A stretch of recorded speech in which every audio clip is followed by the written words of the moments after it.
I know many of our listeners out there have either come to our Power Monkey camp or have been interested in coming to our camp over the years. Now, if you're looking to come back in 2022, good news, there are spots still available. For our spring camp, we are almost sold out, but you can still reserve spots at powermonkeycamp.com. The dates for Power Monkey Camp 17 in the spring will be May 1st through the 7th, 2022. Like I said, there are only about 20 spots left for that particular camp. So if you're looking to come in the spring, make sure you jump on the website and try to reserve one of those spots as soon as possible. Another good news, if spring is not going to work out for you, we have just announced our fall dates for Power Monkey Camp 18. They are going to be September 25th through October 1st. We have some cool early bird pricing right now if you want to jump on that opportunity. The first 20 people who sign up for Power Monkey Camp 18 are going to get our early bird pricing, which will be $17.99, the absolute lowest we offer for this full week incredible event. Many of those 20 spots are already taken, so if you're looking to try to lock in the lowest price available, try to jump on the website as quickly as possible to lock in your rate for the fall. Like I said, spring is almost sold. Fall is now open for availability. Head to powermonkeycamp.com and secure your spot today. Welcome to the Power Monkey Podcast, where we chat with the best in the world about what they do. I'm your host, Dave Durante, with my co-host, Chad Vaughn, and on today's episode, we have Noah Ohlsen. Now, Noah has been on the podcast in the past, and he is just one of the most genuine people that we have in the community. He's obviously an incredible athlete, having been on the podium at the games and having gone to the games as an individual athlete many, many times. Talk a little bit about what the year has been like for him, training, getting prepped for the 2022 season, what some of his goals are, what he's anticipating looking forward to once his competitive career is over, how much longer he's looking to actually be a competitive athlete, as well as some of the challenges that have come along with being an athlete at his level for so many years. Love always speaking with Noah. He's always, like I said, very, very genuine. He's always been very kind to us as the Power Monkey family, and we hope you guys enjoy this one. And what's up, Noah? How you doing, buddy? Good to have you back on again. I'm so well. Glad to be here with you guys. Makes my day even better. I can't let it go because, right before we hit the record button, you were just talking about the beauty that is hanging from Chad's chin. And I was just curious if you had any more comments about that amazing patch of hair that he's growing right there. I mean, it's unique for sure, because I asked if it's called a beard. And you know what? I'm now realizing that my email is being broadcast for the whole world to see, which is fine. But let me just go ahead and change that just in case there's anybody crazy out there. No worries. No worries. Well, that would be me. That I would be the crazy one. But Dave, that might be the nicest thing you've ever said to me. Really? And I appreciate that. Yeah, I've gone on a string of never saying anything nice to you. So I know it's been maybe a couple years. Well, you did congratulate me on for the Hall of Fame not too long ago. So yeah, other than that, it's been a couple years though. We had a whole month of just Chad-centric podcasts congratulating you on your Hall of Fame induction. So yeah, I think deserved. I'm good for a couple of years now. Definitely. Yeah. Well, I will say that the hair is a little more extreme on the chin here than maybe it used to be since COVID and everything. I don't have much of an excuse to even take a shower, so just basically sit here in the house. Where are you right now? I'm in my office at the house. Where is that? Where do you live? I'm about an hour north of Austin, Texas. Are you guys still like? No, well, no, we're not. But I'm just saying, like I've just got so used to shower. Then using it as an excuse to not take showers. Yeah. I still don't get out very much, though. So like I took that whole staying home thing and ran with it, and I'm still here. That's the introvert side of Chad. We've been trying so hard for years coming to camp to get him out, and he's become a little bit of an extrovert, doing our chats and fireside things like that, and then pandemic hits and right back into your shell again. Yeah, you just go back to what you're used to. Yeah. Well, sure. Noah, how you been, man? What's been going on? I've been really great. You down in Miami? I'm here in Miami. I'm home, which feels really good. I spent 6 months of last year up in Alpharetta, Georgia, training for the CrossFit Games, which was a great experience, but it was not ideal in the sense that I went up there in order to just be fully engulfed in training and that environment. And I had some extenuating circumstances that didn't allow for that to be primarily the case. Had a little kidney stone issue that had me in and out of the hospital for a few weeks. Ended up having to have surgery. And then I kind of rushed back from that because I felt like I needed to make up from that missed time and tweaked my shoulder pretty bad. So it was a bit of a bummer that I couldn't capitalize on that move and being up there at Training Think Tank for so long. Anyway, all that to say that I am now back home and I'm happy to be so. Yeah, well, I want to touch on that for a second. You were up there for 6 months, you said, getting ready for Yes. the season. And who was up there with you? Was it just Travis and a bunch of others, or what was that training environment like compared to what you're doing down in Miami? We ended up having a pretty solid squad. Some people ended up moving in for that. So Travis lives there. It's his gym. He owns the facility that Training Think Tank is based out of. Kyle Bernier and Jake Berman were also, they're like sanctional level athletes, games level someday. I believe in them. Mm-hmm. They lived up there. So it was kind of the four of us training together. Alessandra Pacelli moved over from California. It was going to be her last hurrah, her last season, and she had just started working with Max. So she was on site with us. Then Lauren Fisher ended up moving over. And we had a handful of people. Cedric Lapointe came in, Jordan Adcock, and some other people kind of came in and out throughout the season. But really, really solid crew. Very competitive relative to what I have here down in Miami at Peak 360, my favorite gym in the world. We have an awesome crew of people that work really hard, but none of them yet are at that like sanctional games level. So I was getting pushed on a daily basis up in Alpharetta more than I was used to, which I think is a good thing.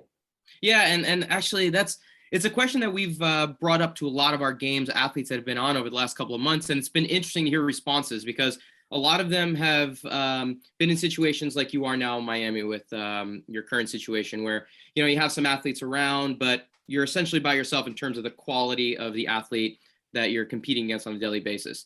Then we talk a little bit about, these super gyms, super teams, environments that are trying to bring in the highest level athletes so that every day you're standing next to a potential competitor and whether or not one is better than the other. And obviously you get different takes, and it's curious to hear your particular take since you have experience on both ends of it. Mm-hmm. Most of the responses that we've gotten from the athletes that we've spoken to have been that, and maybe Chad, you can confirm this for me, but maybe the ones that we've spoken to, the Vellners and the others, are more on the side of having trained by themselves and not so much as part of these kind of bigger groups. But most of them say that they would shy away from moving to a location where you're at peak competitive environment every day because of the beating that you end up taking, both mentally, emotionally, physically. That it's a little bit hard to sustain that. And we've seen that maybe in terms of athlete successes or lack of success at the games this past 2 years from athletes that are in those environments. Curious your take. Yeah, from my experience, having just done it, I think what I took from it was being there for that long on my own. I moved solo. Joanne was finishing up PT school down here in Miami. And so it was very skewed to the side of the grind. And there was not a whole lot of the other side of my spirit being kind of filled up and kept healthy. And that ended up kind of wearing down on me. So that was like one extreme where I feel like being away from home and your loved ones for 6 months, just grinding every day, versus the opposite end of the spectrum is maybe being home in that comfortable environment, training with people that are just having fun. I've done both of those. I would say ideal, which I haven't really gotten to experience, that would be somewhere in the middle, right? Like if I was here in Miami, training at Peak 360, living at home, getting to decompress with Joanne at the end of the day, but I had a high level training partner that could also make this his or her home, and we got to push each other. I think that could maybe be the secret sauce, but I haven't experienced it again, so I'm not entirely sure. Yeah, it's interesting. I'm curious, are you opposed at all? Say you had to pick one. Would you be opposed to having a male counterpart there, someone that you would actually be competing with out on a games type setting?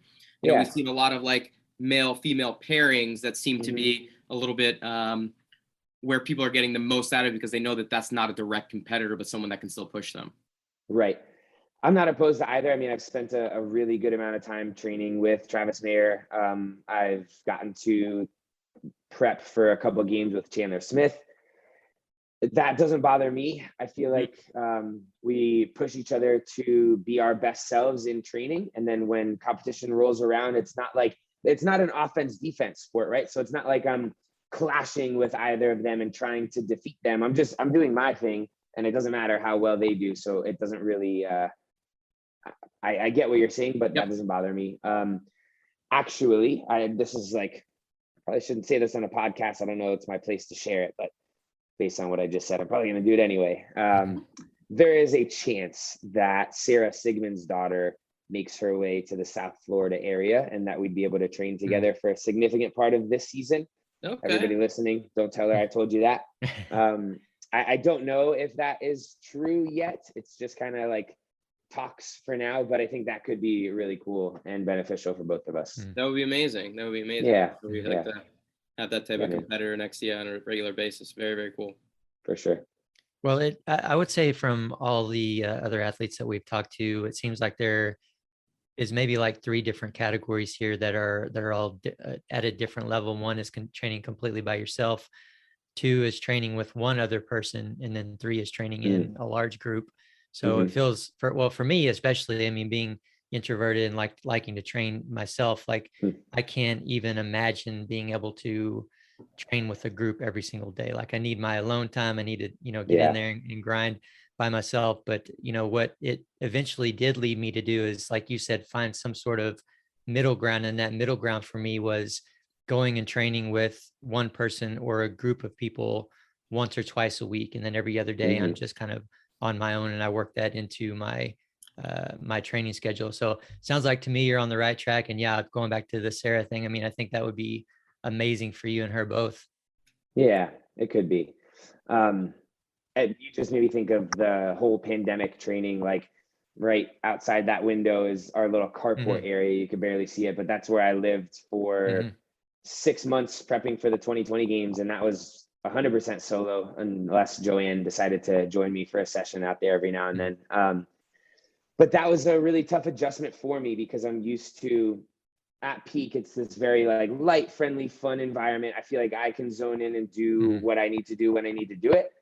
But for the most part, I like being around people. I'm social. It makes me lifts me up, makes me feel good. So being alone was really difficult. But toward the end, I did kind of start to learn how to thrive in it.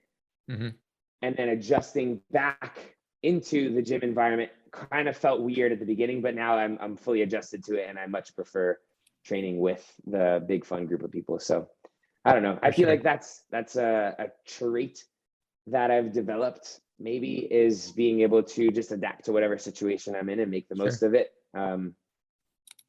Yeah. Well, and that makes sense to me. I mean, if you're, I feel like if you're a champion, you're a champion. You're going to find a way to succeed no matter what environment you're in. Yeah, maybe you can find something that you like better, that's more optimal for you. But in the end, if you don't have a choice, I think if you've got the right mindset and you're dedicated enough, all that stuff, you're going to kind of make it happen one way or the other. One question that I have for you in talking about being in these different situations, and a situation where, like you said, you were by yourself, situation where you were with other elite CrossFitters, and then one where you're training at a gym that is more low key, so not really any competition, but you're around other people. Do you find yourself finding ways to compete with these other people that aren't at games level or any level that's anywhere near where you're at? I definitely do. And I am aware that at times that can create a false reality. Because if I'm kicking everybody's butt at peak and then I go step into a competition and it's like, whoa, I forgot how good everybody else out here in the world really is. Yeah. That can kind of be a bit of a shock to the system. But I definitely always find ways to either compete with myself or with previous numbers or with people at the gym. I'll like play the game of, all right, I'm beating this dude, I'm going to try to like fully lap him instead of just being this much ahead of him. So yeah, always find ways to get that extra little motivation.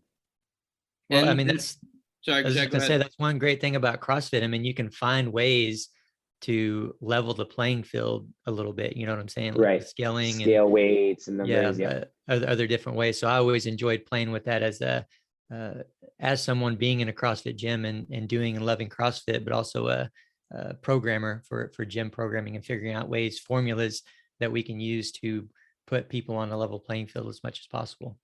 I actually just did a fun little head-to-head with the Buttery Bros, Heber and Marston. We did 30 bar muscle ups for time, me against them. So I had to do them all myself, and they could swap out whenever they wanted to. And I just edged them out. Nice. Well done. Did you have a strategy going into it, or was it like balls to the Unbroken. wall? Did you do Unbroken? Yeah. I honestly think that based on the way I felt having done 30, I know I could have done like 7 or 8 more. So that would get me close to 40. And that makes me think like, man, I wonder if I could push it to 50 unbroken bar muscle ups. Like, is that physically possible? I don't know. Of course it is. But it's kind of something I want to experiment with and try. Wait, so I'm curious. Had you ever done 30 before Unbroken? I don't know if I had, to be honest. I've done 30 ring muscle ups before, and I find bar muscle ups to be a little easier. So I kind of had the confidence that I'd be able to. So did you use the support position above the bar as a little bit of a rest to kind of catch your breath? Or was any thought put to that? Or was it more just, let me see how fucking fast I can move? Yeah, I don't think I did at all, because they ended up actually just based on being able to keep their cycle rate really, really high. I had gotten them by like 2 reps after their first transition, and then Heber was cycling them pretty quickly, so they caught up and we were dead even at one point. And so I felt like if I had rested at all, I would have lost to them. So I kind of just kept it moving. Love it. We got to incorporate some of those challenges at camp. Yeah, it'd be fun. Excellent. I'm going to sit on the sidelines. I can't do 30 of anything unbroken. So well, that's why you just get on a team with that's it. Exactly. Anybody and do 2 at a time. Absolutely. All the weightlifters can team up and do 1 rep each, and then somebody else does all the other reps. So nice. Chad's team player. Chad will pick up the barbell when there's a lot of weight on it. We just need him for those workouts. That's it. Yeah, we actually did last podcast. Days? What was that? I was just asking Chad if he's still doing that these days, lifting the heavy stuff. Not a whole lot of heavy lifting. I try to keep, regular squats and deadlifts and presses in there, and occasionally snatch and clean and jerk. But I feel like, knock on wood, I could maybe still turn it on if I needed to. So attaboy. Yeah. Love that. You're seeing you've gotten some pretty interesting workouts with some other people recently too. You're doing some stuff with Chris Bumstead recently, the 3-time Mr. Olympia.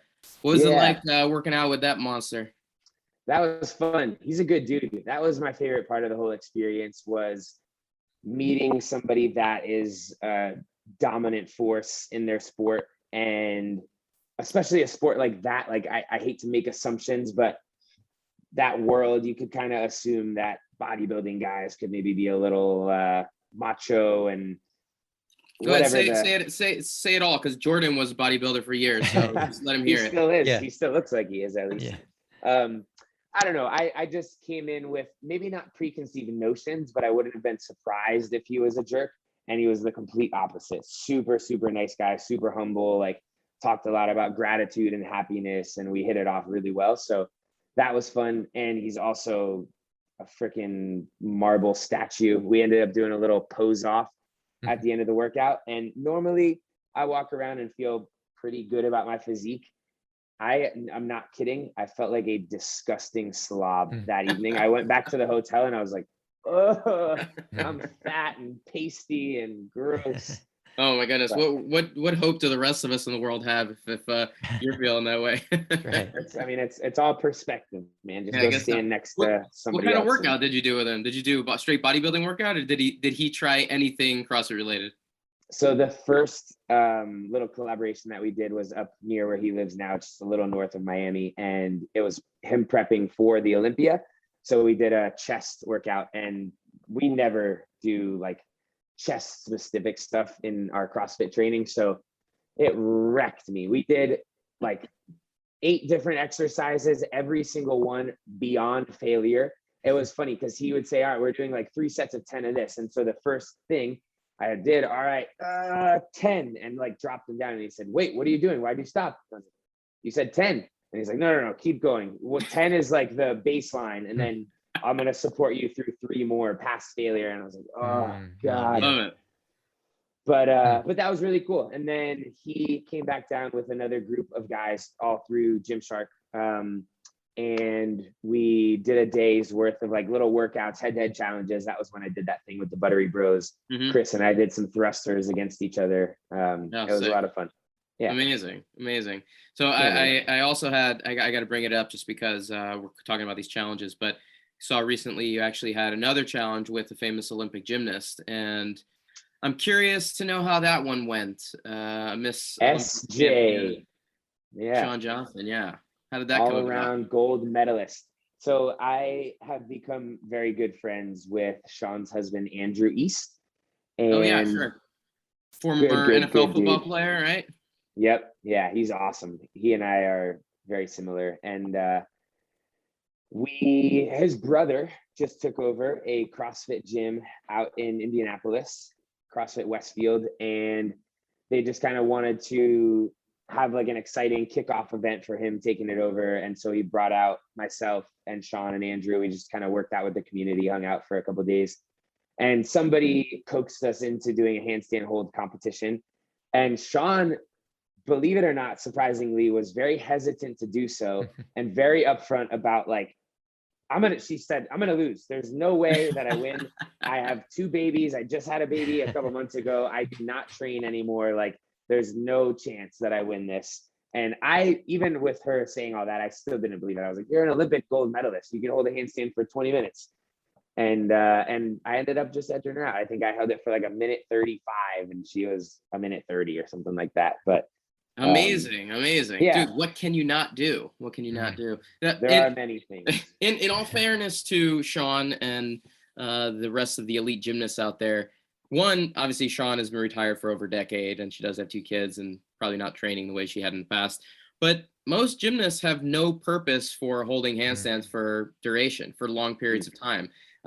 During pandemic, I was coaching the national team virtually and the men's team, and was having them do some longer holds, what I thought was really manageable for them. And these are the guys that were getting ready to go to Tokyo and like, you know, what does manageable mean? Like a couple minutes, a few minutes? Yeah, I was having them do like 2-minute holds, 1-minute rest, 2-minute holds, just a few rounds of that. And they were like devastated. Yeah. Like most of them couldn't even get through a couple of rounds of it.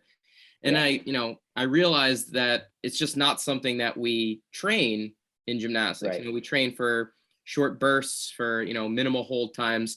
So in her defense, it's really not something that we would ever train for specifically. CrossFit has exposed some weaknesses in terms of, you know, muscle endurance when it comes to some of the gymnastics movements. But just this particular event was interesting because this was an event that came up in the CrossFit Games last year. Yep. And, you know, I was so happy to finally see it out there. It was something I was hoping. Trust me. Yeah. And you won. Did you not win the men's side of it? I did by a second or 2 over Fraser. It was close. And you were right around that 1.5-minute hold, right? Yeah, I think so. I think I was like 1 second less when I just did it in Indianapolis versus what I had done back in the 2022 games or the 2020. But yeah. And I remember Katrin being like just under 3 minutes. She had almost. Is that what it was? Yeah, she was just under 3 minutes. She won the female side and was just, basically like doubled your time winning on the men's side. Split leg thing. Yeah, just a little bit more of a balance in that direction. But do you ever train that? Is that something you're just strong with because you have good overhead position? You clearly have good gymnastics, but it's something that you ever train? Kind of just for fun. Like, would always just goof off and hold a handstand, but I rarely had it written in my program, like 1 minute handstand hold. I actually remember working with you at Reebok. Man, back in 2015, probably. That was a while ago. I remember you teaching us. I would always go pretty wide. Like I would put my hands where I would on maybe a jerk. And I remember you telling us that you're a little bit more stable being closer. So I kind of brought my hands in. That was helpful. And then that little, like the micro adjustments between the palm of your hand and your fingertips. So love it. You helped me win the world on that, man. Thank you. Man, let's use that as the audio clip for this particular episode. Perfect. But one last question on that. I ask all of the people that I work with regularly in my courses and stuff about whether or not they know their max handstand hold, and clearly we know yours freestanding, but do you know your max handstand hold against the wall by any chance? I don't, and I know you and I did something similar to that over the pandemic when I was doing the live Yeah. workouts. Yep. I can't remember what it was, but yeah, we I didn't really do max hold, but we talked about it a No. little bit. I was just curious whether or not you knew that number, because I think it would be good for listeners to be able to do some comparison when it comes to How about I find out tomorrow? That I was gonna say, you're gonna have to go check it out now. Right. What should I be shooting for? I feel like that's usually helpful. Are we Minimum talking like 3 minutes is what I like Okay. to say. If you can do a minimum 3 minutes, I like to say that the handstand will become a position of strength, meaning that if a handstand workout comes about, that you can use the handstand as a rest. If you have a minimum of 3 minutes, from what I've seen with myself and people I work with, that if you can get to 3 minutes, then normally handstand holds or handstand push-ups or handstand walking can become kind of a rest position for you rather than a fatiguing Cool. position. Yep. I'll try it tomorrow. All right. Chad, you're next. I'll give it a try. I think you remember the workouts. Well, Jordan's not talking to us, but the workouts that you were having me and Jordan do, I think with you during the pandemic, a couple times we had some long holds in there, and Oh yeah. so yeah, those are any more than about 10 seconds is not too enjoyable for me. Is Jordan allowed to talk, or is that kind of ixnayed? No, he's tried to talk in the past, and we just. I can talk, all right.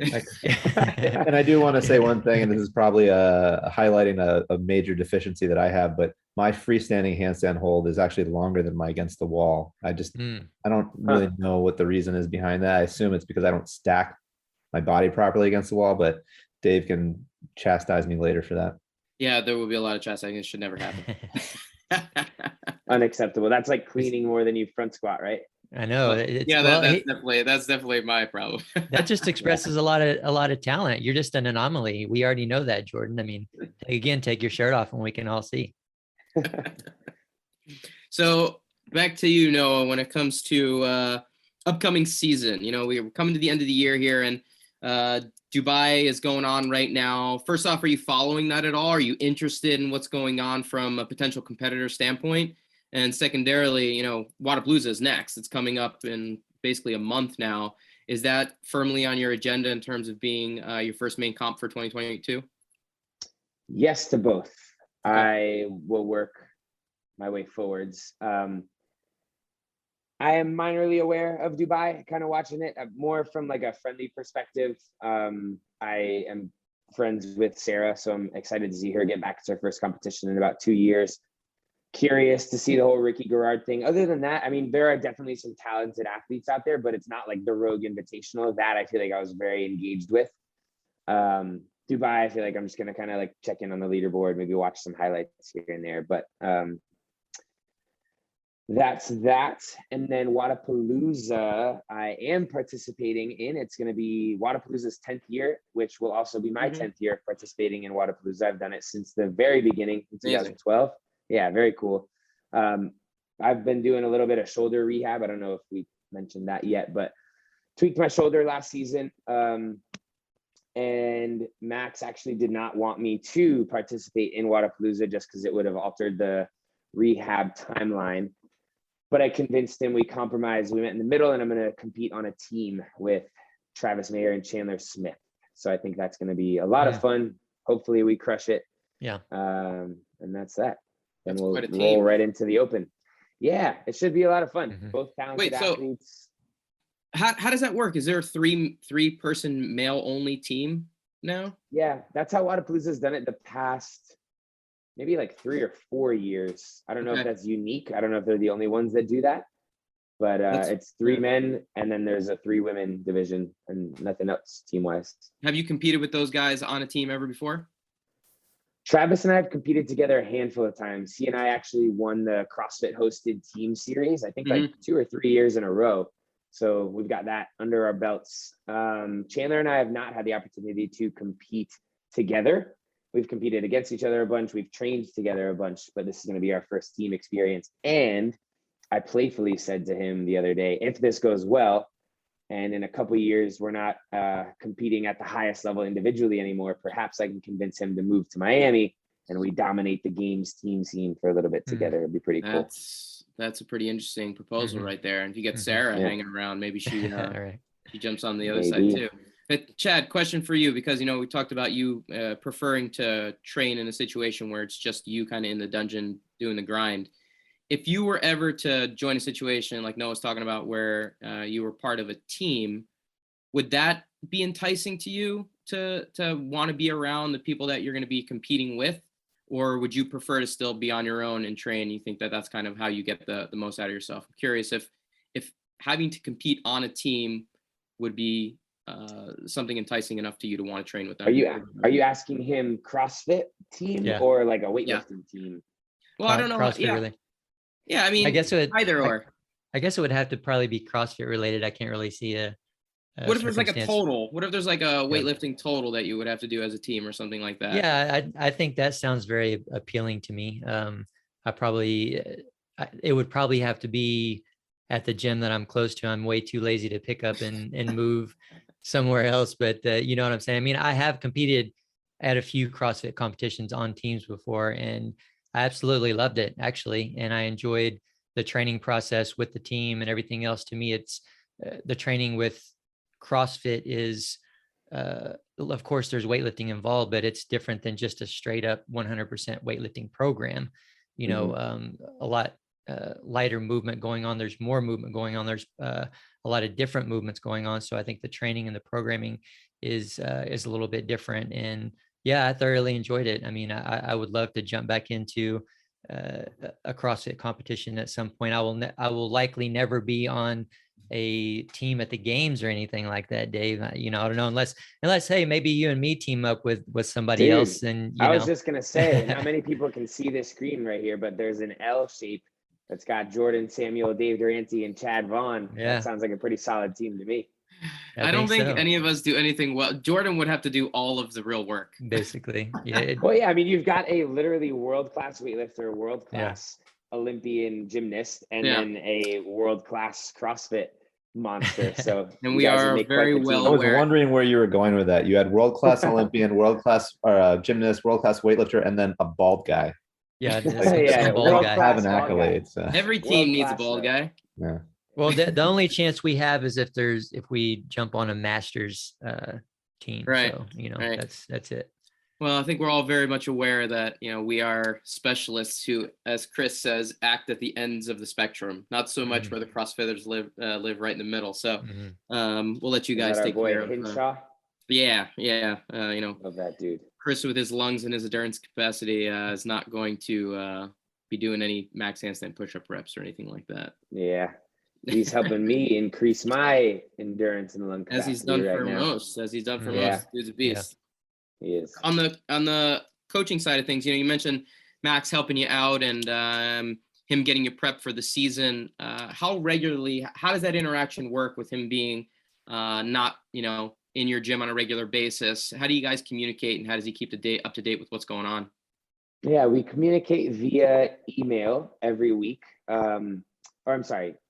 Every week he'll send me my programming, and every day I send him an email with the programming and the results. And then we'll check in with like a phone call once a week, once every other week, texts here and there. Once we start getting a little closer to season and like there are events being announced and stuff, we'll communicate more regularly. I'll probably end up going up there for training camps, depending on whatever the events may be. But I feel like we're both pretty autonomous at this point. I'm not a super dependent athlete regarding a coach. I kind of just like, tell me what you want me to do and I'm going to go and do it and probably not have too many questions. And that's how we've operated for the most part. Even at the games, like I'm pretty hands off in the back, which I think is a good thing. Makes it a little easier for both of us, but it's good to have him there for the support and to think things out. And but the majority of what I get from him, I think, is the thought process behind my programming all season. Yeah, I think, Chad, that fits a little bit into our conversation with Dawn from the other day in terms of from a mental perspective, not having to rely on any, to have the coach there by your side, or otherwise I'm going to be not successful, or to have like certain things in place. It gives you the flexibility to say if the situation changes, if the venue changes, if I have to run up a mountain in the middle of the desert, it doesn't matter what's being thrown at me. Mhm. I can adjust and I can adapt accordingly. It seems like that's Mhm. one of the things that it allows Yeah. for. And that ended up kind of being the case in at the games in 2020, where our coach was allowed to come out there with us, but there were multiple times that we were like off site and didn't have access to our coach, couldn't chat with them after they had announced an event. So I think not being reliant and being able to kind of strategize on my own, come up with my own warm-ups was a useful skill then. Mhm. Mhm. Mm-hmm. What else? No, Chad, I thought you were jumping in there because I got another No. question that you brought up from earlier. Yeah, You go ahead. mentioned things that you were going to be interested in this weekend in Dubai, checking the leaderboard, but you mentioned Ricky, and I'm curious what's interesting about wanting to see him compete. Is it just the fact that he's back and just seeing what his fitness level looks like? What's interesting about wanting to see him back in the group again?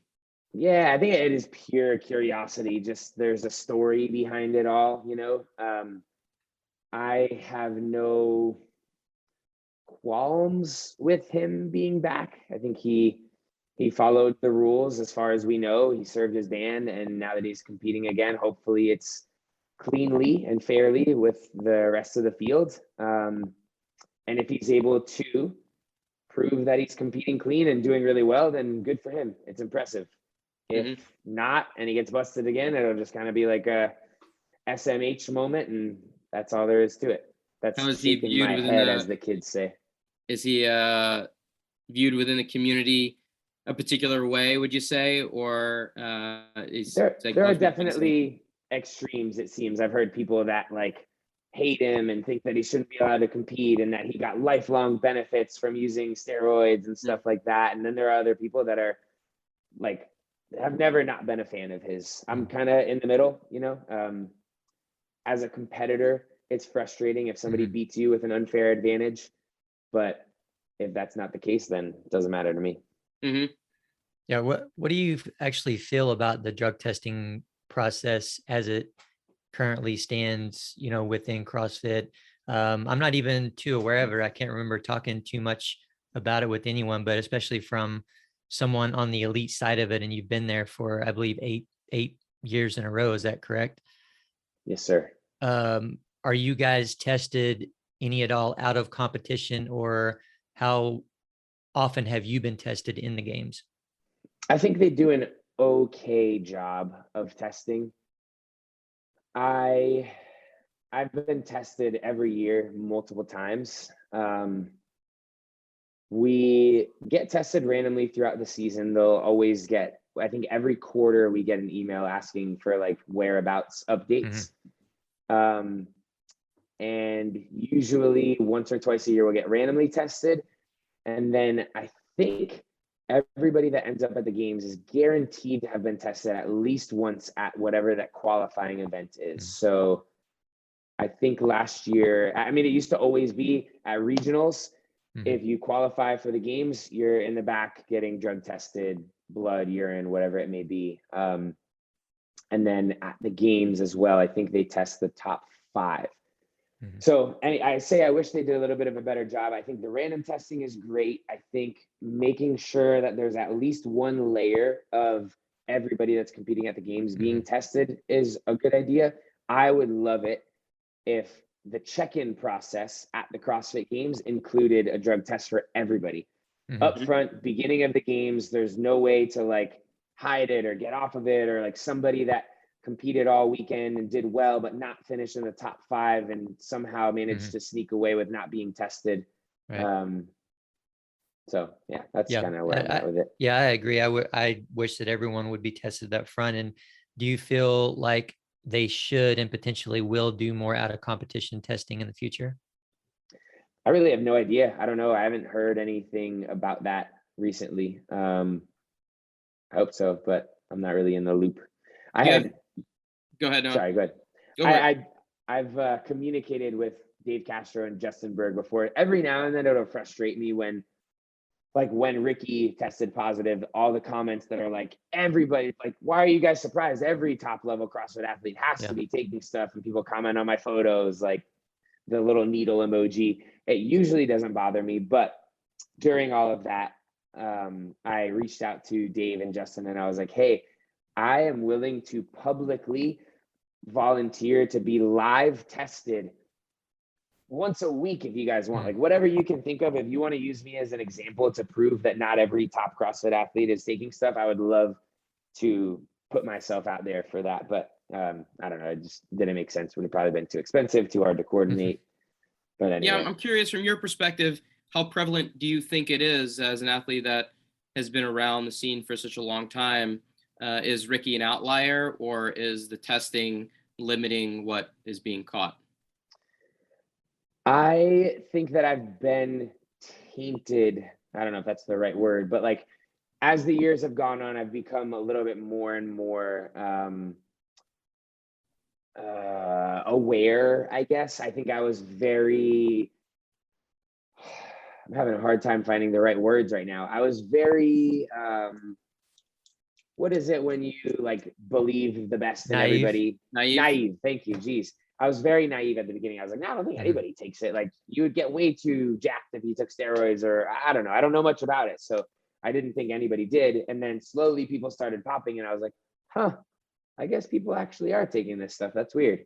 And now that a handful of people have been caught, nobody that's really at the top besides Ricky. I don't know. It's like, I guess it's out there probably more than we know, which is unfortunate.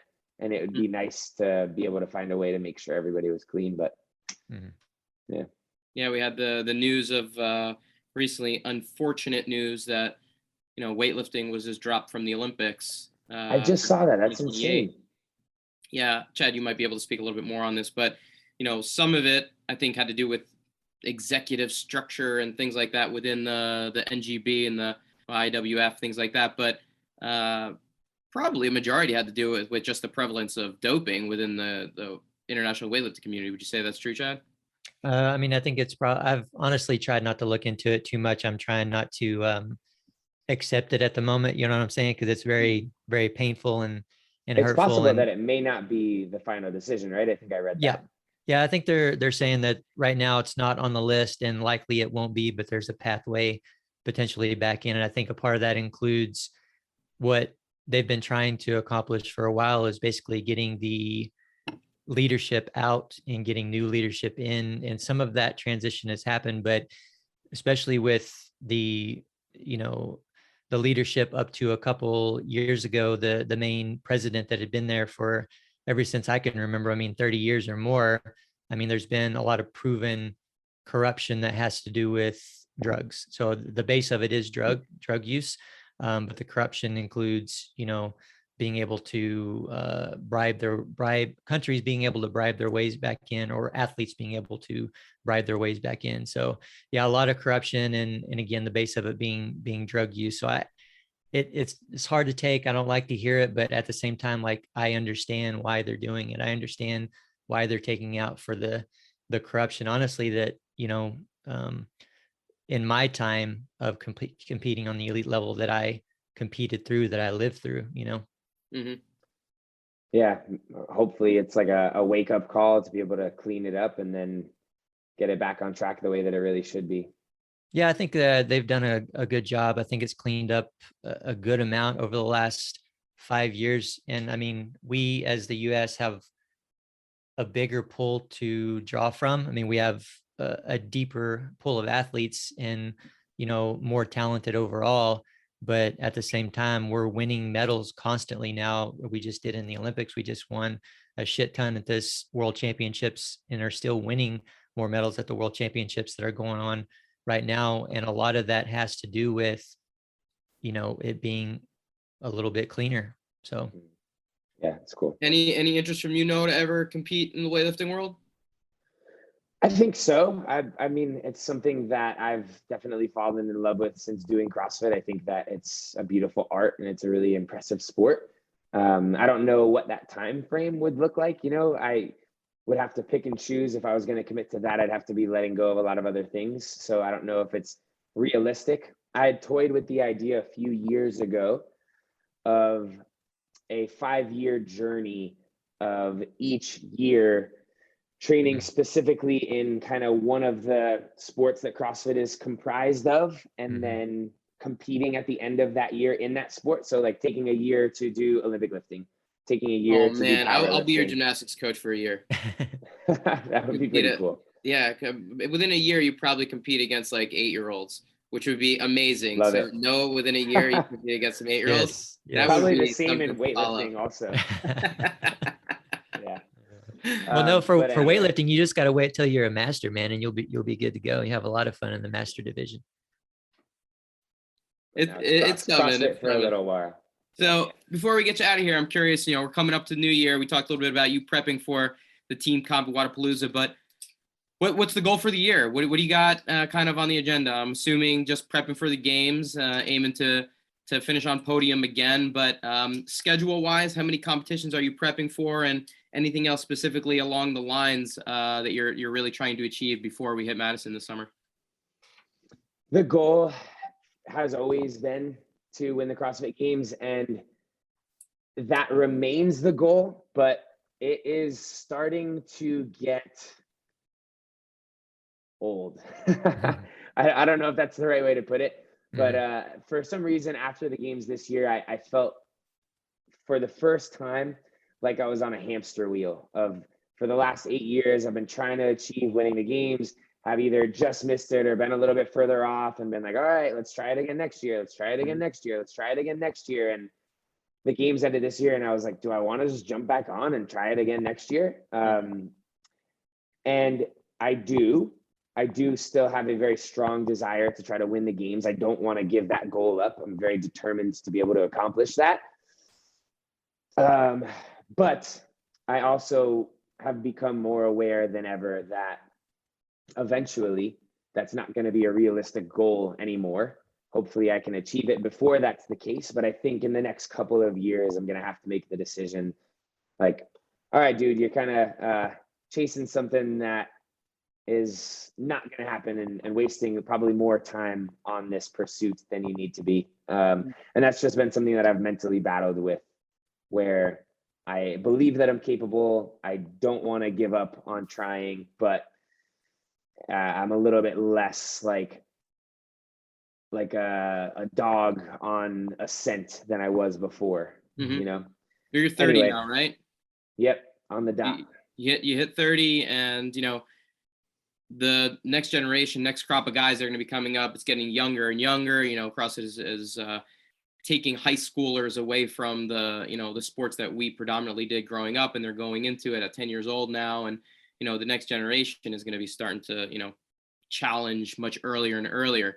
Do you envision from a physical standpoint that's kind of limitation too? Like within the next couple of years, physically, not only mentally, maybe you're drained, but I only have so much left in the tank physically to be able to kind of compete at the highest level? Yeah, I think so. I mean, all of the little tweaks that I've had in the years leading up have been the 1 or 2 day things that heal up. This year, the shoulder thing ended up being something that was a little more permanent.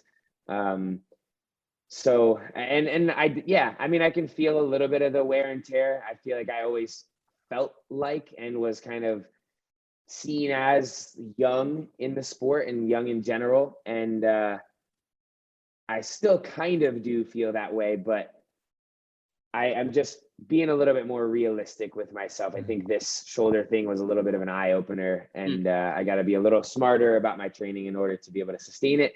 I set the goal for myself to be able to compete 10 years in a row individually. So I would like to hold myself to that and at least do the next 2 years individually at the games. Obviously, like I mentioned, hopefully one or both of those can be winning the games. And beyond that, I don't know. Maybe I compete on a team, which I think is a little bit less stress on the body. Maybe I compete in Olympic lifting, maybe gymnastics, maybe bodybuilding. Who knows? Maybe you do that 5-year plan after you're done. Yeah, maybe. It starts at 32 or 33. You mentioned a slight tweak, but from the sounds of it, maybe it was a more severe than just a slight tweak on the shoulder. What'd you actually do to it? Yeah, so it was in the lead up to the West Coast Classic. I think it was like a few weeks before. Again, I was coming off of this kidney surgery, and so I was very eager. I felt like I needed to do more in training because I'd missed a few weeks.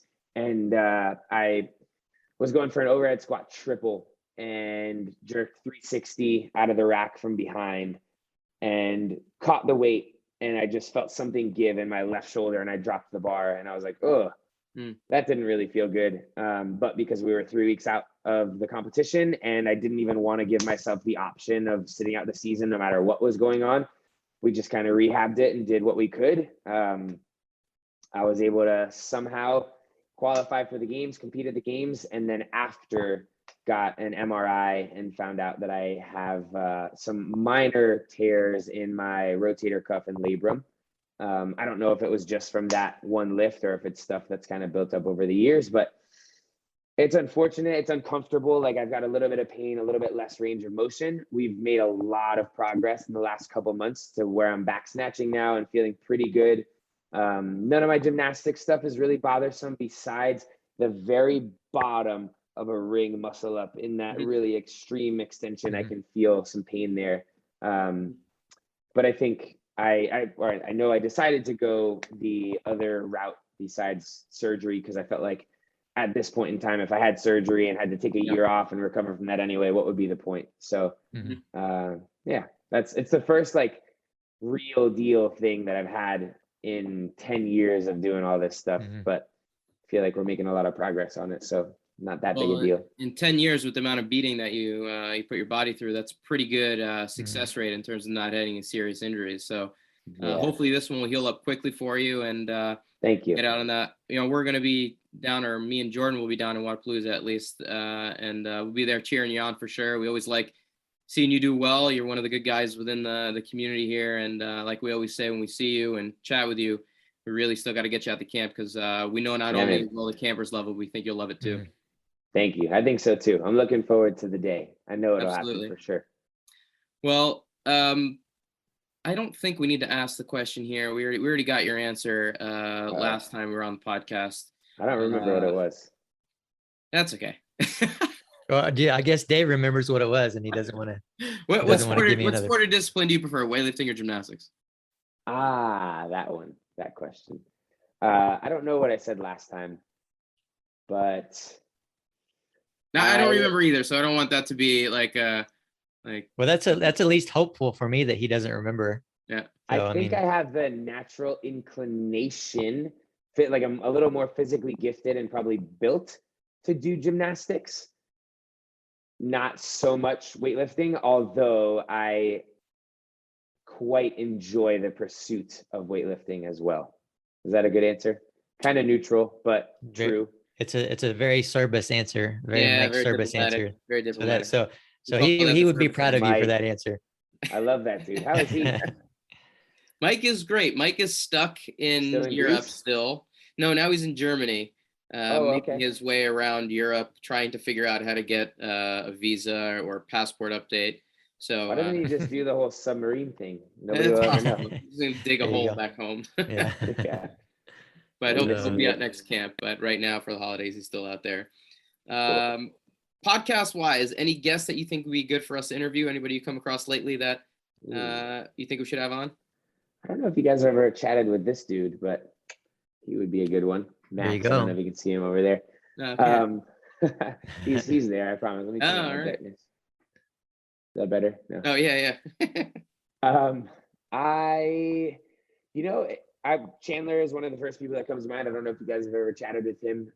He's an interesting character. He's just like really entertaining. Yeah, we haven't had Chandler on yet. We'd love to speak with him. Yeah, I should do that. And then Bijan Haravi is my manager and really good friend. He could be an interesting guy to talk to. He represents myself, Chandler, Travis, Mal O'Brien, a lot of other really great athletes in our sport.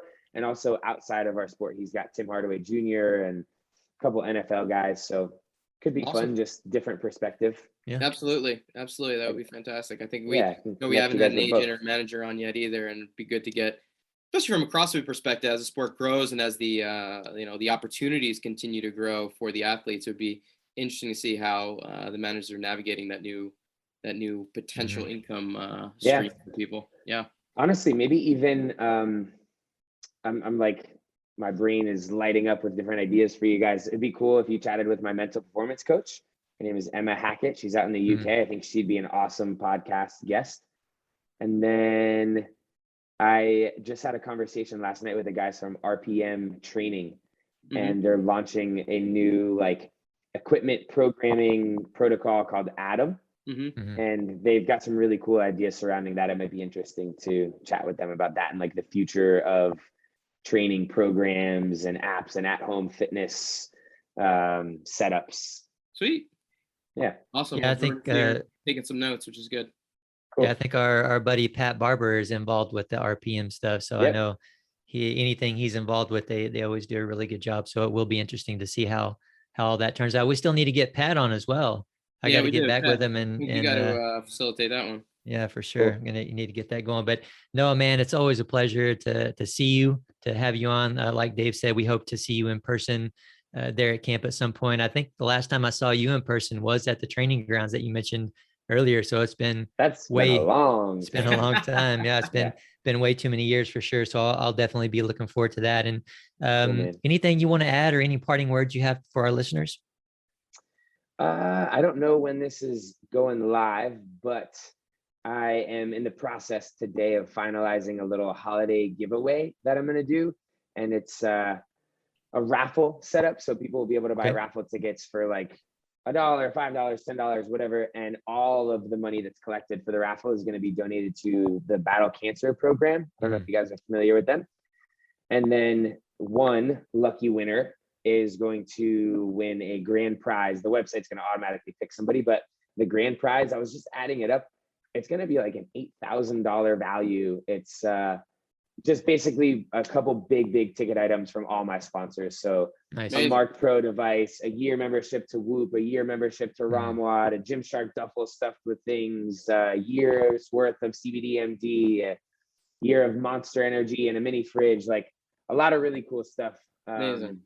So that I'm going to announce tomorrow, Friday, the 17th. Yep. And that'll run until the 24th. I think we'll pick the winner. So if this is announced before then, get in on it. If it's after, all good. Hopefully, if you're listening, you're the one that won.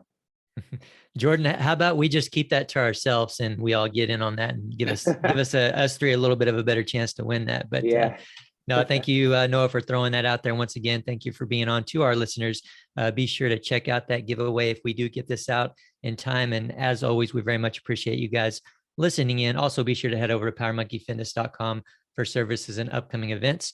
Also, check out our Instagram pages for regular teaching and technical content at Power Monkey Fitness, at Dave Durante, and at Ollie Chad. And on behalf of Power Monkey Fitness, we're your host. I'm Chad Vaughn with Dave Durante. And until next time, guys, thank you all for listening.